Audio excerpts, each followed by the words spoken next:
तो गाइस बहुत दुखर विषय कथा आज मो बाबा कहले कि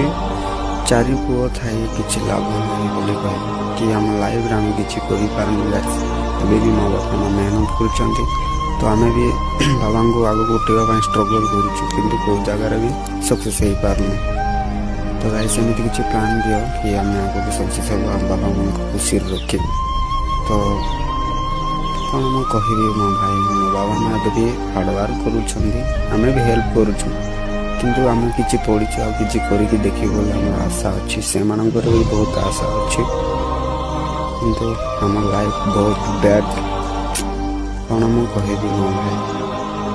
बहुत दुख चारि भाई